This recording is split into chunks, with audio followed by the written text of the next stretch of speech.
So we want to welcome everyone to today's session organized by the NUS Bhakti Yoga Club. My name is Devkinandan Das, and very happy to meet everyone today. And as Vishal also said, I was very surprised but very encouraged to see so many participants logging in on time. And that's always very helpful. So today we want to speak about a topic that was given to me by the Bhakti Yoga Club, which I thought was very wonderful. It marries two very important concepts in this world currently. The first concept, of course, is the concept of what's happening around us. And with COVID-19 and the variants that are moving around, everyone's looking for a cure. And if they can't find a cure, at least a vaccine. The other thing that is an interesting concept that we should always keep in mind is the concept of happiness. And that is something that goes on. The quest for happiness continues, whether there is COVID, there is no COVID. And sometimes we feel that life has become very difficult. Sometimes we feel we have to adjust. Things have become topsy-turvy. All the more reason for this time, troubled times, difficult and challenging times, for us to perhaps ask a relevant question. And that relevant question is the question of, what is the secret of happiness? Is there a way to be happy? And if it is, then how do we do it? More important than that is the question of, if happiness comes, how do we sustain it? So today's topic then is aptly titled as the happiness vaccine, because without happiness in our lives, it can be a very difficult thing to continue. What does happiness mean, generally speaking, to all of us? Well, generally, whenever you ask anyone or you go by a dictionary term, then happiness is a sense of well-being. It's also a sense of joy. And very often, if you look deeper, you'll find that happiness almost always touches on the concept of contentment. So these are all very important ideas that relate to happiness. The other thing that's very important is happiness has two other cousins. And the cousins of happiness that you cannot divorce from happiness are actually satisfaction and peace. These are two very important ends, if I may use the word, end goals of happiness actually, which we will explore later. The good news about happiness is when you have, enough or abundance of happiness, no one actually complains, right? I was just thinking that in this world, everybody, is always, we're all running after something and we feel we can get something more. And sometimes it's never enough.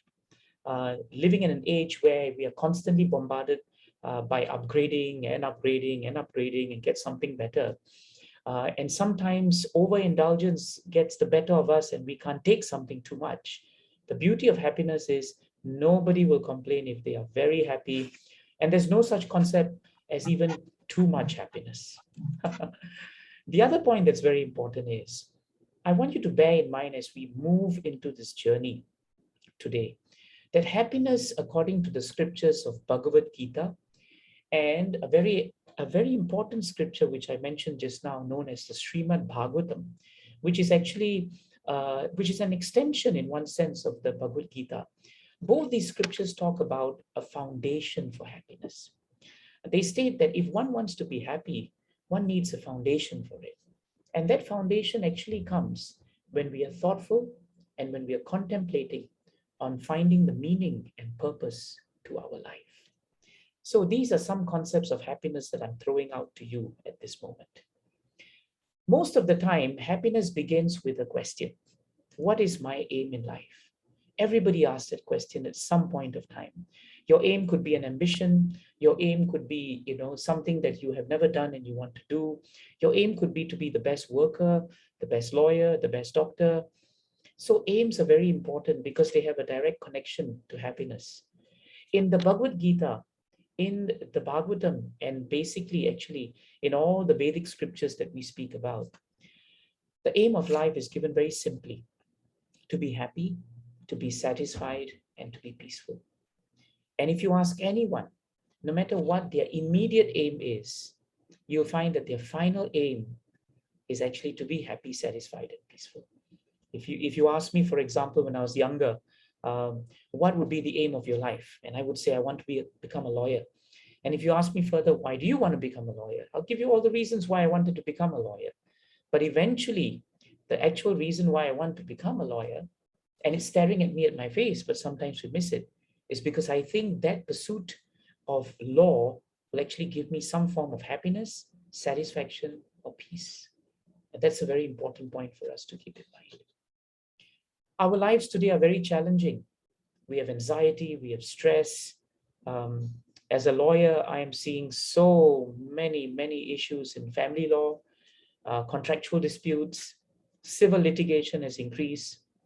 They say in good times and bad times, lawyers, we tend to be quite happy in terms of work, but it's very challenging.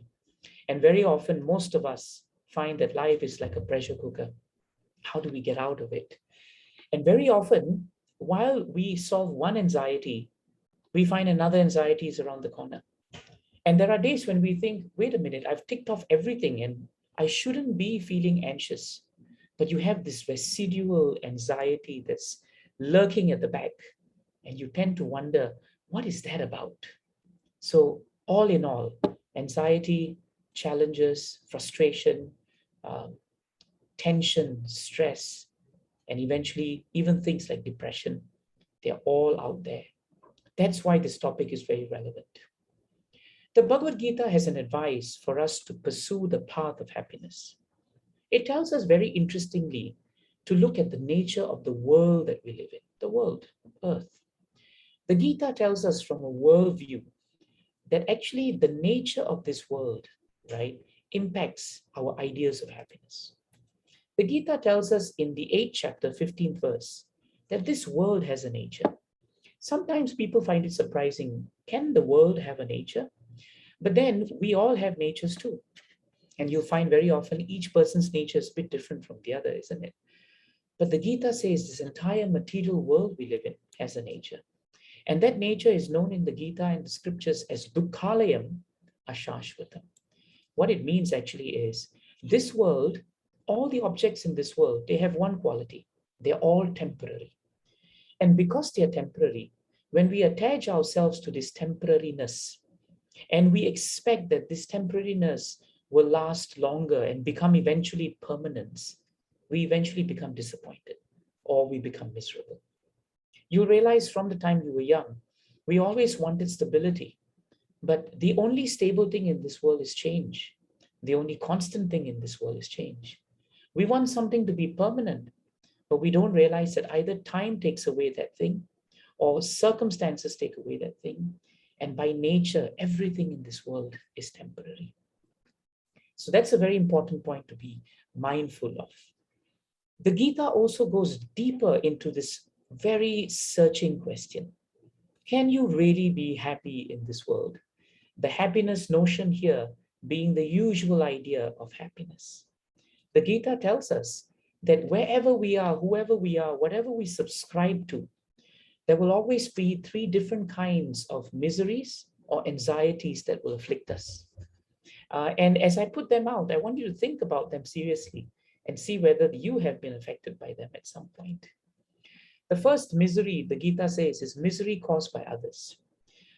You walk down the street and you think everything's all right, and all of a sudden somebody comes and either knocks into you, harasses you, or like it has happened before, drives a PMD on on the pavement and hits you, and you wonder, I wasn't searching for trouble, I wasn't searching for anxiety and misery. Nobody searches for that, and yet every day we find that in our interactions with someone or something, misery and anxiety can be caused by others. You may be the best person in the world, you may not be harming anyone, but in this world there's no guarantee that that doesn't mean that misery will not come to you. Then the Gita says there are miseries caused by forces of nature. Just look around you. You see droughts, you see fires, you see every form of natural disasters happening every day. There is a more significant percentage of the newspaper dedicated to miseries caused by forces of nature than there is to any other group of news. And this is getting worse. But this is part of the nature of the miseries of the world. And then you have miseries that are caused by ourselves. And you may be thinking, why should we make ourselves miserable?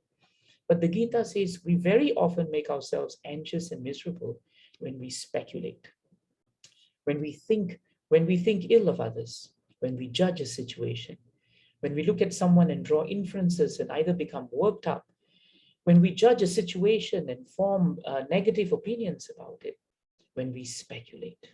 So very often you find the decisions we make in our lives also can invariably cause us miseries. So you'll find that these threefold miseries the Gita speaks about doesn't subscribe to a particular faith. They don't. They subscribe to practical living. And very often we see that. But the Gita is not over yet. The Gita also says that the reason why many of these miseries and difficulties come in our lives is because inherently, the moment we adopt this body, we call it in Sanskrit as sharir. The moment you adopt the sharir and you're born into this world, you find that all living beings, particularly human beings, we are all susceptible to four very important defects. It is natural for us to commit mistakes. It happens. And yet we can be very harsh with those who commit mistakes and think that we are perfect. The second thing is, very often, because we don't have an idea of the big picture or even an accurate set of facts and information, we are invariably illusioned about something and we draw adverse inferences. The third is, generally speaking, if we have a chance to cheat someone of something or to further our objectives and advance our goals ahead of someone, then that tendency to push ourselves ahead of someone or even find means and ways which are not always nice is there. And Bhagavatam and Bhagavad Gita defines it as a natural tendency for us to try and cheat and find the easy way out. And the last challenge that we face is that we are limited by imperfect senses. If I off this light that's shining on me now, chances are you won't be able to see me. Chances are I will not be able to see the room in which I am. And yet we place so much emphasis and weight on what we think we can see and what we can hear and what we can perceive. The interaction of the four defects very often causes difficulties between our interactions. And because we're not forgiving and compassionate to understand other person's defects, we cause others anxiety and others also cause us anxiety. And it's very difficult to be happy when you have all this there. And of course, to complete the whole show of unhappiness, the Gita tells us that we have four stations of life. And these four stations of life are by themselves challenging. Being born into this world is a difficult process. Ask your mothers, and they will tell you it was not easy. Disease. There's no one in this world that cannot be free of disease. In this time of COVID-19, it becomes even more prominent. Some of us who will survive to a certain age will definitely reach the age of what we call old age. And if you ask your grandparents or your aged parents, they will tell you that there was a time when they had the energy to do so many things, but now that energy is fast dissipating. And very often, old age is a challenge. I remember my spiritual master telling me, he would tell me, Devki, when I was younger, walking up the staircase was so easy. Today, just taking one stair after one stair is like climbing the Himalayas. So it's not an easy proposition. And finally, who looks forward to death? And death itself is not an easy process. So these, when you put all of them together, the Gita has a lot of concepts to share, which show us that the nature of the world itself is a difficult place. It doesn't lend easily to happiness. But all is not lost, because Krishna in the Bhagavad Gita advises his dear friend and devotee on how we can achieve happiness and peace. It's a very nice verse in the Gita.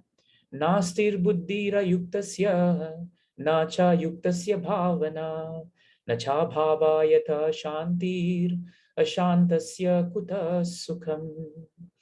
Krishna tells Arjuna, Arjuna, if one is not connected with the Supreme, our Creator, then two things will elude us. We will not have the requisite transcendental intelligence and maturity to understand the world as it is, and our mind will not be steady. And without the requisite transcendental intelligence and a steady mind, it is very difficult to attain happiness. without which there is no possibility of peace. So this is a very important verse to keep in mind, and I'll bring it up again later.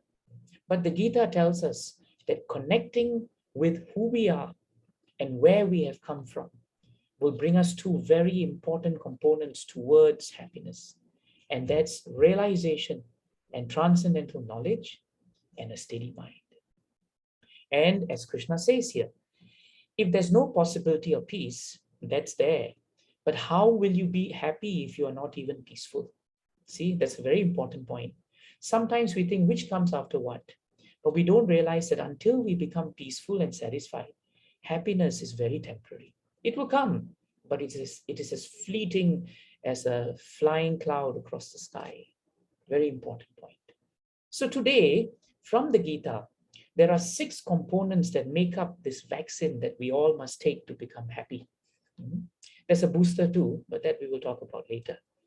These are the 6 components that the Gita addresses. First, accept more and expect less. Second, the universe is your university. Third, the secret to satisfaction is the joy of service. Fourth, simplify, but don't complicate your existence. 5, take up the principle and embrace the principle of unity in diversity. And 6, pursue the meaning of life and not just the temporary pursuit of fleeting happiness.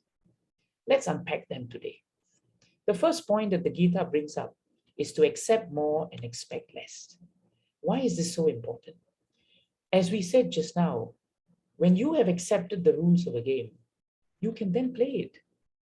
Think about it. If you sat down with someone to play chess, but the board is backgammon, you and your player and your opponent will never be able to play chess because you haven't accepted that this board was not meant for chess. So accepting the nature of the world is very important because it teaches us an important quality that is a prerequisite for happiness, and that is renunciation. The Gita tells us that everything is temporary. Nothing lasts, yet we expect it to. There's a beautiful story of the Buddha, and this lady who came to see him. One morning, this lady called Gautami came to see the Buddha. And unfortunately, her son had just passed on, and she carried the body of the dead child to come and see him. When she came, she fell at the feet of the Buddha, and she said, "Master, please give me relief from this terrible misery in my heart." And Buddha said, "What can I do, child?" And Gautami said, "Revive my child, and that will bring me happiness." And the Buddha said, "Reviving your child will not bring you happiness, neither will it bring your child happiness, because that happiness will be short-lived, and he will have to leave this world again." But Gautami was so grief-stricken, she could not hear him. So Buddha said, "All right, I will revive your child, provided you do one thing. Go to any house in this village and beg for mustard seeds. The only condition being that that house must not have known death ever. It must not have known disease. It must not have known any challenges of life." And Gautami thought, surely there must be someone with that. And with hope springing eternal in her heart, she went away. By evening, she came back looking wiser, looking more reflective, and surprisingly looking more peaceful. She lay the dead son at the feet of Buddha, and she said, "My dear Buddha, I today understand what is the real meaning of happiness. To become happy, we must accept that the nature of this world is temporary. And when I went to every house and begged for mustard seeds, I couldn't get mustard seeds, not because they didn't have them, because the condition that you requested me to forward to them, no one could meet. Everyone had death in their house. Everyone had difficulties in their house. But now I understand that. And therefore, in renouncing the expectation of permanence, I have become peaceful." So this is the point of acceptance. When we are anxious about losing what we possess, it becomes very difficult. That's why historically, there's a very famous story of Alexander the Great. Before he was going to die, and he died at a very young age, and it was a very innocuous disease that came from a mosquito bite, historically speaking. He left 3 wishes and 3 instructions for his courtiers. The first was that his body be carried by all the doctors who tried to save him. They become his pallbearers. Second, that his hands be put out of the coffin for the world to see. And third, for all the money that he had and wealth, especially the trinkets and small coins, to be thrown on the road. And the courtiers asked him, why such unusual requests? And he said, I want my pallbearers to be my doctors, to show the world that no matter how best a physician you may have, at the end of the day, when my time is up, I must accept it. The second reason I want to put my palms out for the world to see is because there's nothing I can hold when I die. Though in life I have tried to hold on to everything in the known world as the greatest conqueror that ever lived, I have to accept the fact that death ultimately will conquer me. And the third point he said was, throw all the coins out on the streets because they mean nothing to a man who is about to die. And he laughed and he said, but despite me giving all these lessons to humanity, I can guarantee you that when I leave in the coffin, there will be hundreds who will pick up the coins, thinking that these coins will actually give them happiness. So renunciation is a very important concept, and it helps us to accept things around us and become peaceful. When we lose that which we think belongs to us, it is very painful. But Bhagavatam has a very important verse to share with us. Yam yam artam upadate dukkhena sukha hetave tam tam dhunoti bhagavan puman sochati yat krite. Whatever that is produced by the materialists with great pain and labor for so-called happiness, the Supreme Personality, as the time factor, destroys. And for this reason, the conditioned soul laments. Think about it. With great difficulty, we work so hard for what comes to us.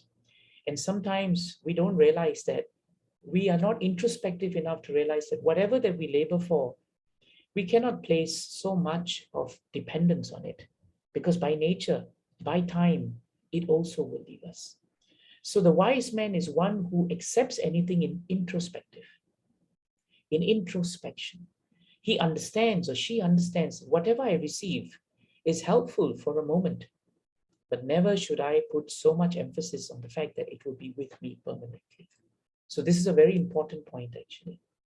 There is a lesson in Srimad Bhagavatam. Huh? It's a nice story. You know, there were hawks that were flying around chasing for prey. And one of the smaller hawks happened to catch some meat, and it started flying up. And the moment it caught the meat, it knew that the larger and stronger hawks would start attacking it for the meat. And true enough, when they could not find any prey, they started attacking each other. But then they saw that the small hawk was holding on to some meat. So the hawks struggled, because the other hawks were actually fighting it, trying to let it go. But despite them trying to get the meat, the little hawk tried very hard to hold on to it, because it felt like just what the materialist felt. It felt that this is mine, I should hold on to it. But when it became so difficult, it realized that what is the point of holding on to something which in any event is going to leave? And at that point, the hawk ultimately gave up that meat. And the story goes that at that moment, it experienced relief, and it experienced a certain mode of renunciation and happiness. Everyone considers things in this world to be most dear to him. But because of that attachment, we eventually become miserable or anxious, because either we think that will leave us and we are always anxious and we can't enjoy it, or it leaves us because of the time factor. I work for a lot of clients who are very well-to-do and high net worth. And sometimes I ask them, you should be very happy with whatever you have. And they say, Siva, I wish, that I can sleep more peacefully, because the more I have, the more anxiety I have. So Bhagavatam tells us that when we understand this, that material possessiveness and attachment is not the way in life, then they can achieve unlimited happiness, satisfaction, and peace. Sometimes, like the hawk, we may have appeared to lose the battle, but ultimately the hawk gained the peace that the other hawks could not. So sometimes it's a trade-off. Do you lose the battle and win the war? Or do you actually lose the war but think that you have won the battle? That's an important point. Renunciation also comes when we experience a higher taste, isn't it? If I've been eating something sweet which is processed, yeah, I like it. But if you give me something which is natural and it tastes so much more richer, the higher taste for that will give me a chance to renounce a lower taste. And that is what the Bhagavad Gita tells us is happiness. Happiness means renunciation of temporary things by understanding their temporary nature. And in that way, when we achieve a happiness which is more permanent, we become more happy. So think about that concept. That's why Bhagavatam also tells us that we should cultivate what we call the platform consciousness. The platform consciousness is an interesting idea. If you've been to India, you know that sometimes we have to take a train to one city and then we have to wait for the next train. So what do? There's an interval, right? Sometimes there's a waiting room, or you sit on your bags, or you sit on the benches. You may wait 2 hours, 3 hours, 4 hours. You meet someone else, you talk, you strike up a conversation. And for a while, it seems like you two have become the best of friends. But when your trains come, nobody sits on the platform. We know it's time to go. So Bhagavatam tells us, live life like you would on the platform. We may be now together, and that is because of arrangement of the Lord. But there will come a time when we have to take our own trains. There will come a time when we have to take our own journeys. Accepting it is the key to happiness and peace. If you expect anything else, you will be disappointed. Which then brings us to a very important point. Accepting the nature of people around us is so important. Bhagavatam tells us that different people are of different mentalities. So it's not our business to either praise them or blaspheme them. We should just desire their welfare. There will never be anyone here, even in the august group of all of us here, who will always agree on everything. But it is not my business to praise them or even to blaspheme them. What is more important is to serve them. If we accept that everyone has a different mentality, everyone has a reason for performing something, then we try to understand the reason. Even if it doesn't agree with us, we should appreciate that we are all different. So this is a very important point. And this is from the Bhagavatam, which now brings us to a very important component, which is known as the pathway to happiness. If you want to reach happiness, you need a pathway to it. And the Bhagavad Gita speaks about dharma, and it's a very important word. Dharma has so many different meanings to it, as you can see here. Sometimes people see it as duty, activity. It could be purpose. It could be nature. It could be quality. If someone asks right now, what is your dharma, Devkinandan Das? I would say my dharma right now is to actually present this topic to you. That's my dharma. It's my purpose. It's my activity. It's my duty. And it's a quality that I'm trying to imbibe. But there is a deeper meaning to dharma in the Gita. And it's explained very nicely. Water may be water, but water has a quality that defines it as water, liquidity. Fire has a quality that defines fire, heat. The nature of fire is to burn. If it doesn't burn, it's not fire. The nature of water is to flow. If it doesn't flow, it's ice. Therefore, where there is fire, there's heat and light. Where there's water, there is flow. In other words, there's no meaning to the word fire. There's no purpose to its existence until there is a nature to it. So the Bhagavad Gita tells us that dharma actually refers to that which is consistently existing with us, our natures. That is a very important concept of dharma. And therefore, in the Gita, dharma actually means that which sustains one's existence. Sustaining may not just be a job. Happiness sustains our existence, isn't it? You'll realize that the happiness quotient makes such a difference in our health. And it's been proven time and time and again. So the important thing that Krishna tells in the Gita is that while we all have superficial duties, superficial not in the sense that they're not important, but they are there and they differ amongst us. But we all have a foundational nature, and that cannot be separated. And that foundational nature is not found on this body, which is temporary. It is attached to the soul, which is always eternal. And what is that foundational nature? It is stated in Bhagavatam. The supreme occupation or dharma of all humanity is to actually render devotional service to the Lord. You can call God in so many different names through so many different faiths, but we all have one occupation. It's like a denominator. The moment we connect, remember the verse earlier?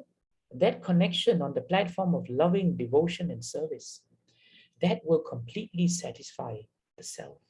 And that satisfaction leads to happiness. And that devotional service must have two components.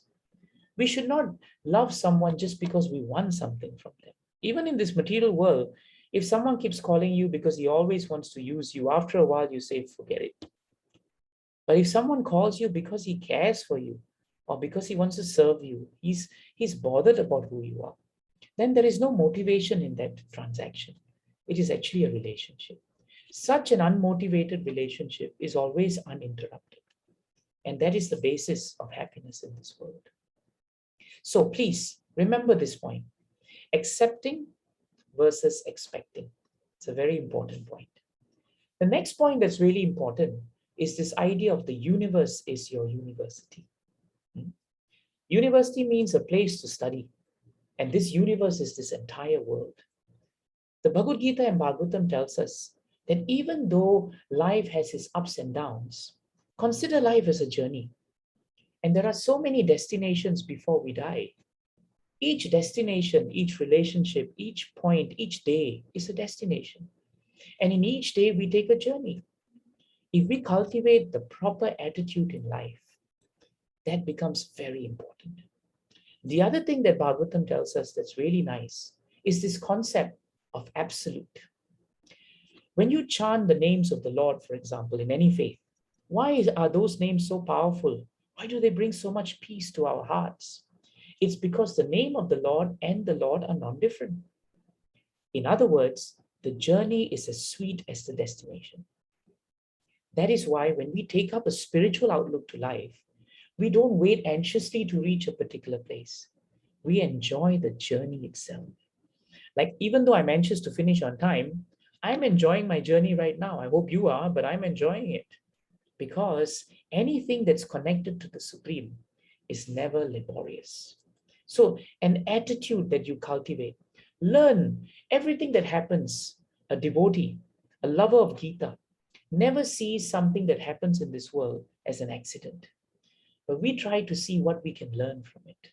So it's either you wear the lenses of accident and or lamentation, or you wear the lenses of arrangement and understanding and lessons. And you all know, whether you subscribe to a faith or not, that positive energy attracts positive energy. There's a nice story in our scriptures. There was a minister and a king who were very close. Minister was very faithful and very much a devotee. And he always told the king, even in the face of calamity, see the hand of God. One day the king went into the forest with his retinue, which included the minister. And a lion came out of the jungle. And in the fight that ensued, the king survived, but he lost his thumb. Very painful. All the ministers were very, very upset with the situation. But this minister calmed the king down and said, there is some benefit to this too. Be positive. And the king was very upset because it was painful. And he sent the minister back. He said, I don't want to hear this. And he jailed him actually. The king went on into the forest and he was caught by a band of bandits. In India, you call them dacoits. And the bandits, wanted to sacrifice this king because they thought by sacrificing him, their looting and their bandit propensities would increase. So the priest was getting the king ready for the sacrifice when he realized that the king would not be eligible. Why? Because he was missing a thumb. And according to the book of sacrifices, the king had to be complete. So no choice. The king of bandits said, you are free to go. The king came back to the kingdom and released the minister and embraced him and told him, when I lost the thumb, I thought it was the end of the world. But the loss of the thumb led to a saving of my life. So this is a very important thing. Sometimes it's a question of how we look at life. But then he asked the minister a very important question. My dear minister, you say that it's about how we see life. It's about how we have an attitude to life. But how did it benefit you staying in jail like that? You were suffering. And the minister said, my dear king, you and I were inseparable. If we were really together everywhere, what would have happened is that the dacoits would have caught both of us. They would have tried to sacrifice you, but when they found you were incomplete without that thumb, they would have turned to me and I would have been the sacrifice. Sitting in the jail was not so bad. I still have my life. It's an interesting story, but it gives us the idea that if you see the universe as a university, you learn to take good from even a situation that appears hopeless. And one very important way to avoid unhappiness is to avoid the blame game. When we see that there is a lesson to be learned from something, we don't blame persons or situations.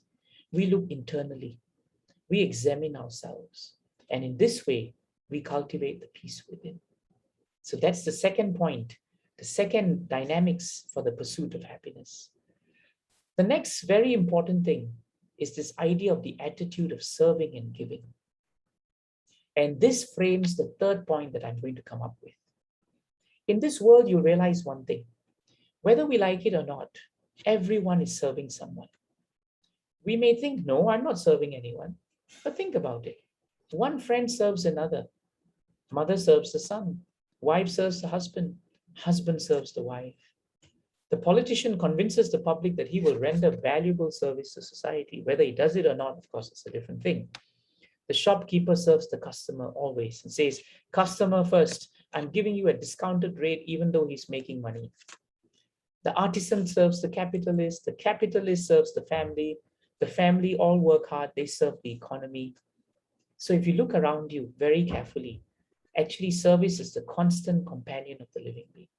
We all serve, which now brings us to the third very important component of this vaccine. The secret to satisfaction and therefore happiness is actually the joy of service. We all must accept that we have an innate propensity to serve. Haven't you felt very happy when someone else who is dear to you, you make them happy? That happiness you get is very different. Everyone feels it at some point. So the Bhagavad Gita tells us the only question is, are we serving our minds and senses? Or do our minds and senses serve us? That's an important question. Very often we don't realize that sometimes we are servant of our senses. And when we are servants of our senses, we are just running after our senses or what our senses want without understanding what we want. It's a very important point. You see this picture here? This is the picture of a famous philosopher, Diogenes. And there's a very famous story, you can look it up. Alexander the Great was crowned, and all the famous philosophers and everyone from Greece came to see him. But he heard a very famous and wise philosopher called Diogenes. He did not come to see Alexander. So Alexander was intrigued because everyone who came was highly rewarded and they went home happy. So Alexander came with his soldiers and he stood in front of Diogenes the way you see him standing there, you know. And when he stood in front of him, he said, Diogenes, I'm Alexander the Great. I'd like to know why you didn't come today to witness my coronation. Because if you had come, I would have given you so much to make you happy. Do you know what Diogenes said? He looked very grumpy and grouchy. He was elderly, he was old, and he was seated that way with a stick. He put up his hand at Alexander, looked at him in a very rebuking fashion, and told him, do you mind moving away because you are actually blocking the sun? So Alexander the Great could not believe his ears. He said, I'm asking you what would make you happy. I will give it to you. And Diogenes said, well, if you move a little bit and I can get the sun, that would be fine. And Alexander the Great just realized then that Diogenes was not a servant to his senses. He was not attracted to the lure of wealth and the promise of riches that Alexander wanted to give him. It's an important point. Higher satisfaction comes from serving others, that's true. And it leads to internal self-satisfaction. But the conscience of who we are and that we are not servants to our anger, our lust, our greed, that is infinitely more important. One who is free of serving his mind and senses can really become happy by serving others. This is the secret of satisfaction. And this is how the joy of service comes. I want to share with you a very interesting story from Bhagavatam. And the story gives a nice point of who to serve. There was a city of Videha, a very ancient city. And there was a lady of society, and her name was Pingala. For many years, Bhagavatam tells us she derived pleasure in trying to satisfy others. But as she got older, her beauty was fading. And so the people who wanted satisfaction from her when she was young, they didn't come anymore. Still, she was expecting that there must be some affirmation of who she is. And so for her, her senses told her to stand by the doorway and wait. And she kept saying, this one will surely come because he is attracted to me. Many came and went, but they just walked by. And as night progressed, Pingala's hopes waned, and she became increasingly distressed and anxious. And then eventually she became so morose and her face dried up. Finally, filled with anxiety and most disappointed, she actually turned that disappointment into disgust with her material situation. Why am I running after my mind and senses? Why are my senses running after others to fulfill me? And when she experienced that indifference and detachment, then happiness arose in her mind. There is a beautiful Sanskrit proverb, that says disappointment gives rise to the greatest satisfaction. Very deep point. But that's the case with Pingala. Pingala had dedicated her entire life to satisfying the desires of others. So she thought that was happiness. And she engaged her mind, body, and words in the service of her mind and senses for others. And she completely forgot that her real role, her real foundational nature, was devotional service to the Supreme Lord. And she forgot that in this world, without Krishna, over expectation from others always leads to disappointment, frustration, and misery. And so Pingala decided that she will not think like that anymore. And she sang a beautiful prayer, a prayer which is so powerful for the prayer of happiness. Shantam samippe ramanam rati pradam vitta pradam nityamimam vihaya akamadam dukkha bayadi shokha moha pradam tucchamaham bhajenya. This is what Pingala said. I'm such a fool. I gave up the service of that person who has always been in my heart, who's actually my well-wisher, the bestower of real love and happiness, the source of real prosperity. He's been in my heart all this time, but I have neglected him. Instead, I have just served insignificant men who could never fulfill my desires, but who only brought me unhappiness, fear, anxiety, lamentation, and illusion. And this was the realization of Pingala. So this is where the point of expectation that we talked about marries itself with the joy of serving the Supreme Lord and not our senses. The problem with our expectations is that they vanquish us before anyone else does. It's not anybody's fault, it's our expectations. And we don't realize that we always expect others to behave in a certain way.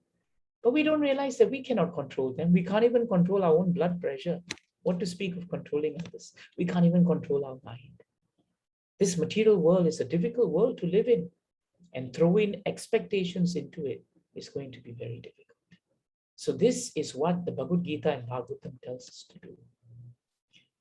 Which now brings us to a very important point, that when we want to expect, we actually create an illusion. When our mind is uncontrolled, it disturbs us. And that's why Bhagavatam tells us that expectation is the younger cousin for greed, because we want more and more and more. And when it's not fulfilled, we are hurt because we have a certain esteem of ourselves. Pingala stopped her expectations, and then she became happy because she accepted. Which now brings us to item number 4. We should learn to simplify and don't complicate our existence. That doesn't mean we don't plan, but planning about the future is very different from speculating about the future, isn't it? There's a nice story, in Bengal about this wise man. He was a bit of a trickster wit. His name was Gopal. One day he heard his neighbors, husband and wife, very old, fighting with each other. When he went in there, he was shocked. They were really at each other. He said, what happened? And the wife said, my husband recently got some money from some land. And now he's saying he wants to buy cows. And I'm telling him, if you buy cows, then there's not enough money for other family members. And he's insisting we should buy cows. So I'm very upset with him. Then what Gopal did was, he told the neighbor, but you haven't bought the cows yet. Why are you fighting? The cows are not even here. She said, no, but we are planning. And he said, you're fighting. No, we are planning. So Gopal went out and came back with a stick and started beating his elderly neighbor. And the wife got shocked. Stop doing that. Why are you doing that? And Gopal said, I'm beating him because the cows that he's going to buy, they are going to go into the fields and they're going to eat the grass that's meant for my cows. And therefore, I'm beating him for doing that. And the wife said, we don't have cows yet.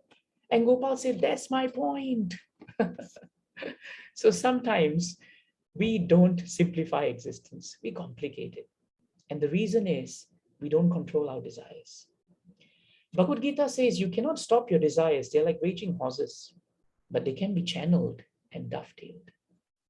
And that's why Bhagavad Gita gives us this beautiful science. When you contemplate on an object, you will invariably develop attachment for it. From that attachment, you will think it belongs to you, so you become lusty for it. When you cannot get it, you become angry. When it leaves you, you become disillusioned. And then you forget the whole purpose of your existence. It's very important. And when that happens, you lose all sense of intelligence and you fall back into this eternal cycle of birth and death. So when we talk about simplification, it's very important, the Gita says, to divide between what we want and what we need. Only each one of you can define that. But if you really look at your life, you'll find needs do not create complications, but wants very often can create complications. That's why we have a formula from the Gita. If you appreciate what you have, your hankering will depreciate. And when the hankering depreciates, your appreciation gains more value. How to appreciate what you have? Be grateful for what you have. And gratitude drives away greed. Very important. So our real wealth is how many lives we have touched. How many lives have we improved? How many people have we served? Which brings us to the final point, unity in diversity. All of these different components of the vaccine can work when we have this critical principle.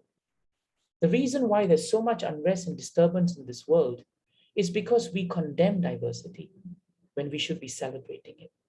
We criticize when something is different instead of trying to accept it. And we don't realize, as the Gita says, that all rivers lead to one ocean. There is this curious tale of the blind men. 4 blind men came across a large object. And because they were blind, they all started feeling different parts of the object. One of them felt an object and said, my dear brothers, this is a snake. It's winding itself around me. The second blind man said, no, this is a sword. It's piercing my cheeks. The third blind man said, you're both wrong. This is a wide canvas that I'm feeling. And the fourth blind man said, you're all wrong because I'm holding a pillar. All 4 blind men actually bumped into one single object. They bumped into an elephant. One of them felt the trunk and thought it was a snake. One felt, the feet and thought it was a stump or a pillar. The other felt the canvas and thought it was leather, perhaps. It was just the body of the elephant. And the other, felt actually, in this illustration, it's about the tail, like a furry mouse. But in other illustrations, it's about the tusk, which is a sword. The point of this is, each of the blind men was correct in their perception and experience. You can't fault them there. But to say their experience was the only experience, that's the problem. And that is where we fall short of happiness. So what's our conclusion today then? There is a booster for this happiness vaccine that's very important. We need to understand that there is a subtle and important connection between happiness, satisfaction, and peace. Happiness is at that top high-end scale where you feel happy and you have a high. But you need the building blocks of satisfaction and peace for you to launch into happiness. Happiness that is attached to matter, which is temporary, that will only temporarily stop your misery, like paracetamol or Panadol stops your headache. It suppresses it, but it doesn't go. But happiness, which is attached to spirit and internally, that happiness comes from within. It's not dependent on external conditions. That's a very important concept. So 3 qualities are needed as a booster for all the qualities that we spoke about that make the vaccine: appreciation, gratitude, and humility. How do we achieve this state? We come back to the verse we started with, that until we are connected with who we are and where we have come from, the possibility of peace and happiness is very difficult. How do we achieve this state of connection?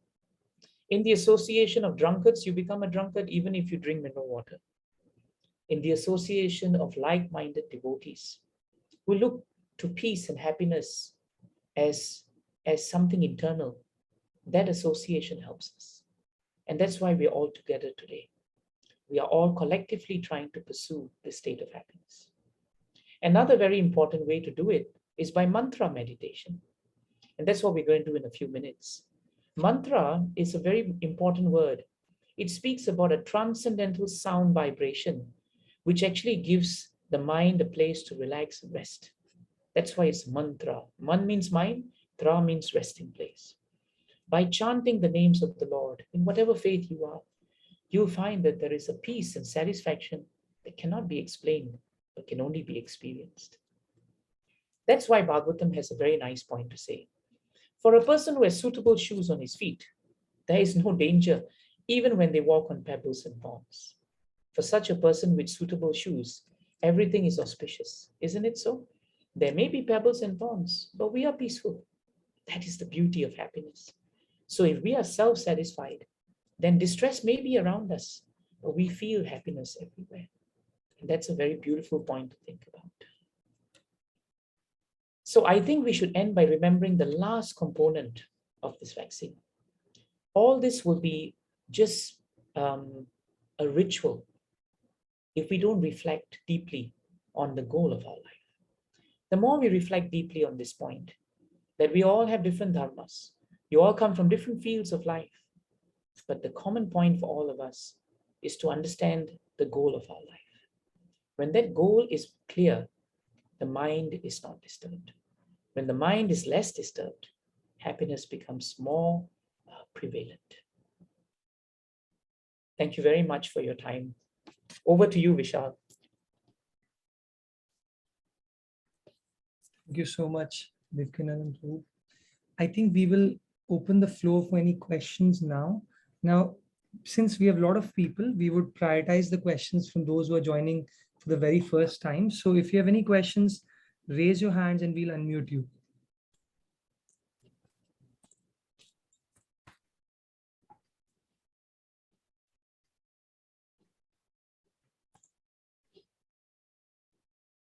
Okay, no questions so far. No questions makes me happy, Vishal. Okay. That's my pursuit of happiness. It means only two things. One, you're thinking about it. And I'm wondering, Vishal, whether we should share this PowerPoint with them. Yes, yes. I think it'd be really nice if we shared it with you, because these are things that you have to think about, contemplate. And if you have any questions, then I would be more than happy, to engage with you through Vishal and the NUS Bhakti Yoga Club. Okay, then we can go to Kirtan. Vishwa, I think we have one question. That would be nice. Hi. Hi, Vishwa. Hi. I'm a PhD student in NUS, Department of Computer Science. So I have a very specific question. So now we are living in a world with technology, kind of internet everywhere. It's actually has surrounded our lives, right? So I find that it's actually really difficult to meditate with so many connectivity. So you have any suggestion on how to improve that even in this time? Very important question. I ask the same question when I think of my children because they're connected everywhere. I find, Vishwa, that actually the more connected we are, actually that becomes, we develop a residual anxiety. And you find that, that connectivity very often gets us into this mode where we have no time for ourselves. For us to become mindful of who we are and what we are doing becomes difficult. My suggestion practically, and what I do, is that I set myself time limits and I draw lines for this connectivity. While we are becoming connected to the whole world, to lose our own connectivity is a disaster. And I find that it's actually in our hands, Vishwa. We'll have to draw certain lines and people will begin to appreciate it when we stay firm on that line. How you do it is really up to you, but the desire and determination to do it is very important. And I think, I thank you for bringing this up because it's something that we all are challenged with. I hope that's helpful, Bishwa. Yeah, thank you. Thanks. Thank you, Vishwa. So then we can go to Kirtan. Sure. Vishal Prabhu, this is what I'm going to do. I'm going to leave from here because I'm going to go out to the hall, and I'll be connected through another device in 2 minutes, and we will do Kirtan. When you all are doing Kirtan with me, my request to you is to chant the holy names of the Lord. The holy names, the vaccine works only when you take it, not when you talk about it. Talking and talking and talking about the vaccine doesn't mean the vaccine is going to go in. We need to do it. But talking is helpful because in the company of saintly persons, we are ready to go and take that vaccine, hopefully, right? So thank you very much for your time. And I wish you all the best in your pursuit of happiness. Hare Krishna. So I'm leaving first, okay? You all stay on.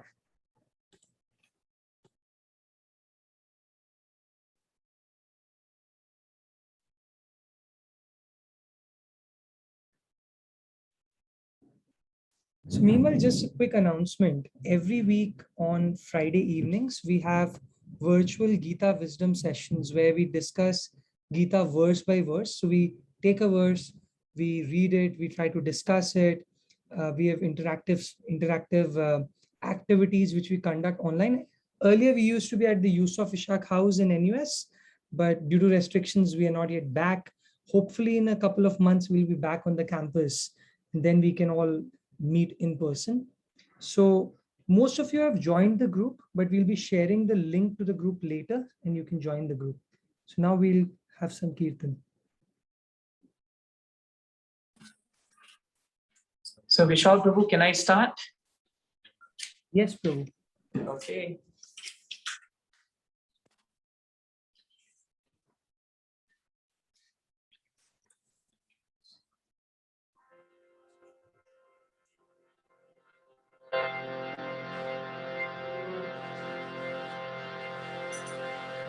Jai Shri Shri Radha Shyam Sundar Ji ki.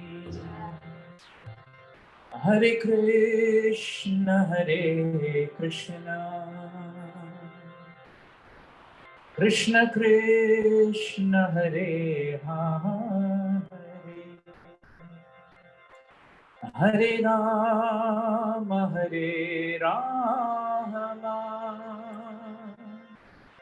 Rama Rama Hare Hare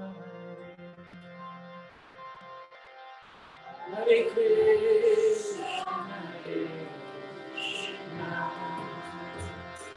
Krishna Krishna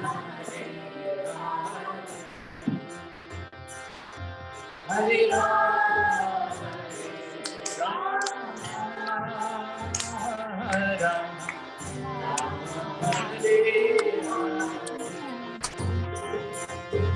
Hare Krishna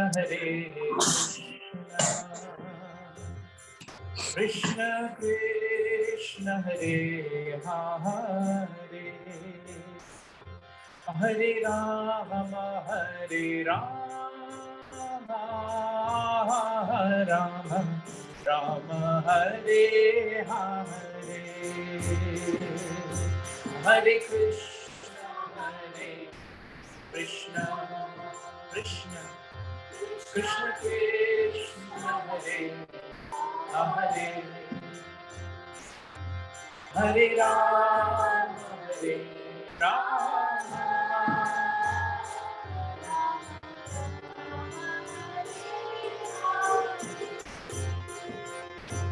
Hare Krishna Krishna Krishna Hare Hare Hare Rama Rama Rama Hare Hare Hare Krishna Krishna Krishna Hare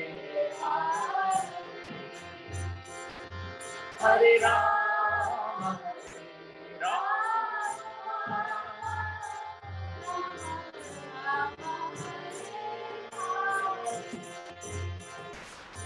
Hare Krishna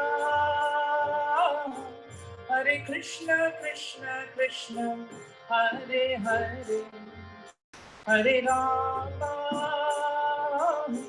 Hare Rama, Rama Rama, Hare Hare. Krishna, Hare Krishna, Krishna Krishna, Hare Hare, Hare Rama, Hare Rama, Rama Rama, Hare Hare. Hare Krishna, Hare Krishna, Krishna Krishna, Hare Hare, Hare Rama, Hare Rama, Rama Rama, Hare Hare. Hare Krishna, Krishna Krishna, Hare Hare, Hare Rama, Hare Rama, Rama Rama, Hare Krishna, Hare Krishna, Krishna Krishna, Hare Hare, Hare Rama, Hare Rama, Rama Rama, Hare Hare, Hare Krishna, Hare Krishna, Krishna Krishna, Hare Hare, Hare Rama, Hare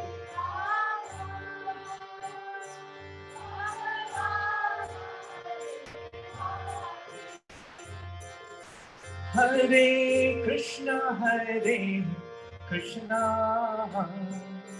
Krishna Krishna, Hare Hare,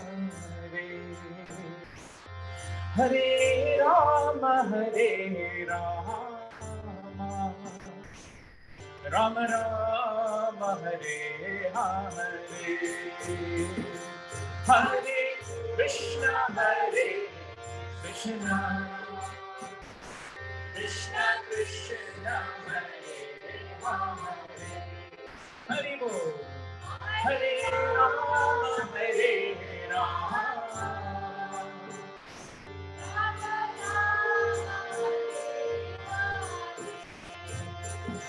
Hare Krishna, Hare Krishna, Krishna Krishna, Hare Hare, Hare Rama, Hare Rama, Rama Rama, Hare Hare, Hare Bol, Krishna, Holy Name,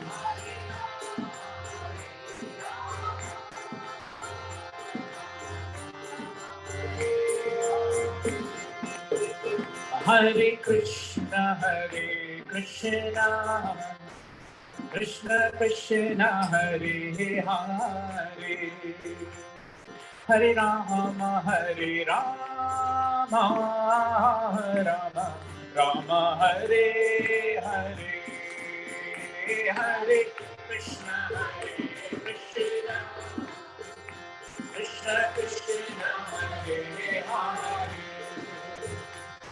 Hare Rama, Hare Rama, Rama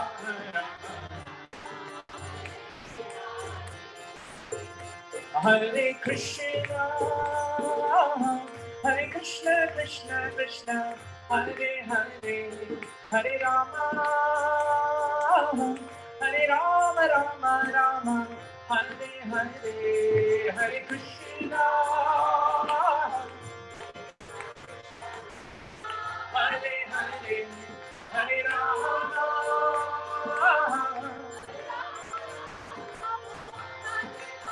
Hare Krishna,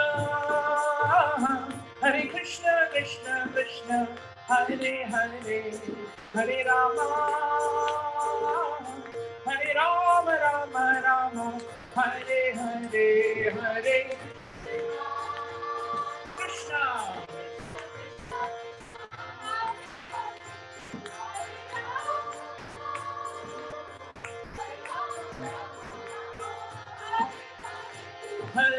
Krishna, Hare Krishna, Krishna Krishna, Hare Hare, Hare Rama, Hare Rama, Rama Rama, Hare Hare, Hare Krishna, Hare Krishna, Krishna Krishna, Hare Hare, Hare Rama, Hare Rama, Rama Rama, Hare Hare, Hare Krishna, Hare Krishna, Krishna Krishna, Hare Hare, Hare Rama, Hare Rama, Rama Rama, Hare Hare, Hare Krishna, Hare Krishna, Krishna Krishna, Hare Hare, Hare Rama, Hare Rama, Rama Rama, Hare Hare, Hare Krishna, Hare Krishna, Krishna Krishna, Hare Hare, Hare Rama, Hare Rama, Rama Rama, Hare Hare, Hare Krishna.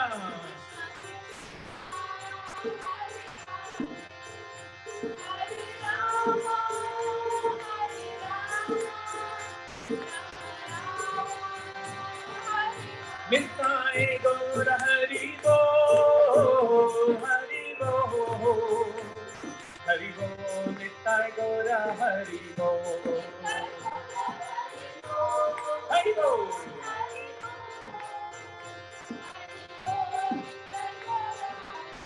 Jaya Jaya Prabhupada, Prabhupada, Prabhupada, Jaya Jaya Prabhupada, Prabhupada, Prabhupada, Jaya Jaya Gurudev, Gurudev, Gurudev, Jaya Jaya Gurudev.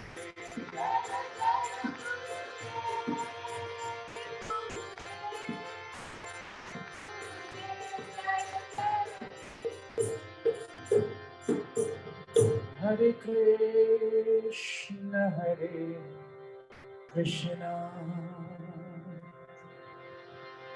Krishna Krishna, Hare Hare, Hare Rama, Hare Rama, Rama Rama, Hare Hare, Hare Krishna, Hare Krishna, Krishna, Hare Hare, Hare Rama, Hare Rama, Rama Rama, Hare Hare.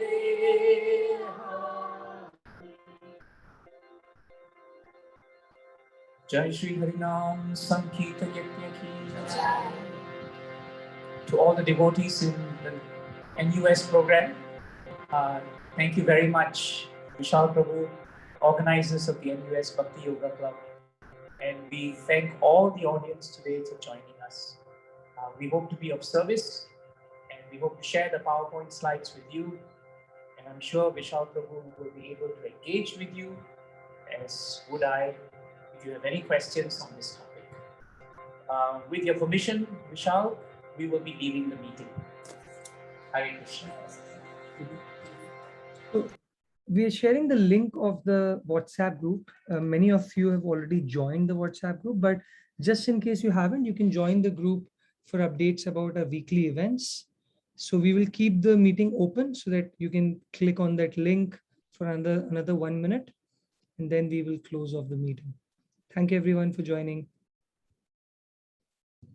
Thank you so much. Hare Krishna. Thank you so much, Vishal. Hare Krishna, everyone. Hare Krishna. Thank you. Thank you. Hare Thank Krishna. you. Thank you. Hare Krishna.